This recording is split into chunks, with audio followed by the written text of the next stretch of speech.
ॲग्रोवनसारखे लोक आपल्यासाठी करत आहे त्याला माहिती देत. एकदा ती माहिती मिळाली की आपण आपल्या वावरात आपला नाही.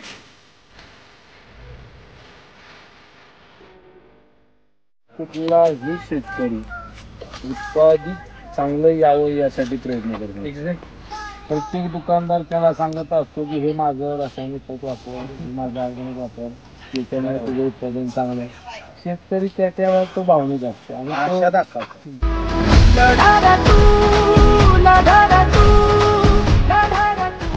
आपले जे रासायनिक खतवाले असतात ते फक्त काय म्हणतात, हे पोतं घेऊन जा तुम्ही मारा.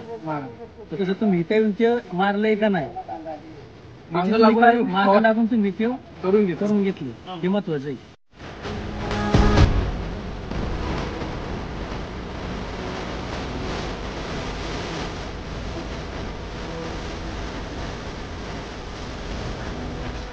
आपलं मार्केट आपणच तयार करायचं. आपणच तयार करायचं.